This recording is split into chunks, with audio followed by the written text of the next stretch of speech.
আসসালামু আলাইকুম বন্ধুরা, আজকে আমরা জানব মহাবিশ্বের জন্ম কিভাবে হলো আর কিভাবে শুরু হলো সময় আর স্থান। বিগ ব্যাং কি?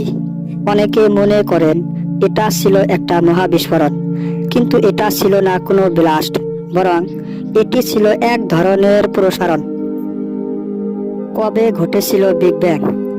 13.8 বিলিয়ন বছর আগে একটি অতি গরম ও ঘন বিন্দু থেকে মহাবিশ্ব হঠাৎ করে প্রসারিত হতে শুরু করে। সেই মুহূর্তেই শুরু হয় সময়, স্থান, শক্তি ও পদার্থ। বিগ ব্যাং এর আগে কি ছিল? এই প্রশ্নটি খুবই জটিল। বিজ্ঞান বলে বিগ ব্যাং এর আগে সময় ছিলই না, কারণ সময় শুরু হয়েছে তখন থেকেই।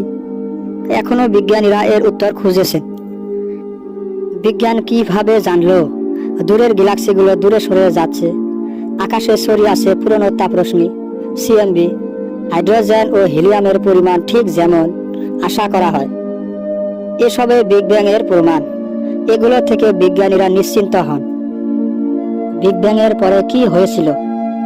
প্রথমে তৈরি হয় মৌলিক কণা, তারপর কয়েক মিনিটে হাইড্রোজেন, হিলিয়াম। লাখ কোটি বছর পর নক্ষত্র, গ্যালাক্সি, গ্রহ তৈরি হয়। এরপর জন্ম হয় পৃথিবী আর প্রাণের। আজকের মহাবিশ্ব কেমন? আজও এটি প্রসারিত হচ্ছে। প্রতি সেকেন্ডে গ্যালাক্সি দূরে চলে যাচ্ছে। অনেক তারার আলো আমাদের চোখে আর কখনো পৌঁছাবে না। এই ঘটনাকেই বলে কসমিক এক্সপেনশন। ভবিষ্যতে কি হবে? 3টি সম্ভাবনা আছে। বিগ ফ্রেশ, সবকিছু বরফের মতো থেমে যাবে।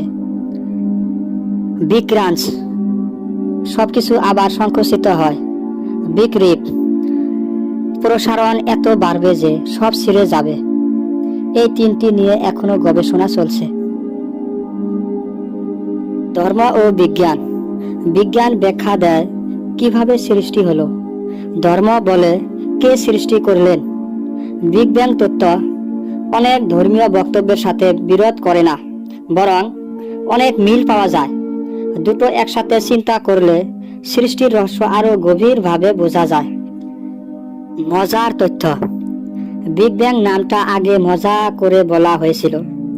আমরা মহাবিশ্বের মাত্র 5% দেখতে পাই। 95% হলো ডার্ক ম্যাটার ও ডার্ক এনার্জি। আকাশে তারা মানে কোটি বছর পুরনো আলো। মানে আমরা আকাশে তাকিয়ে অতীত দেখি। বিগ ব্যাং হলো মহাবিশ্বের জন্মের রহস্যময় অধ্যায়। এটি জানলে বোঝা যায় আমরা কোথা থেকে এসেছি। এই বিশাল সৃষ্টি বিজ্ঞান ও ধর্ম দুয়ের মাধ্যমে বুঝতে পারলে আমাদের দৃষ্টিভঙ্গি আরো প্রশস্ত হয়। ভিডিওটি ভালো লাগলে একটা লাইক দিন, কমেন্ট করে মতামত জানান, আর অবশ্যই চ্যানেলটা সাবস্ক্রাইব করতে ভুলবেন না।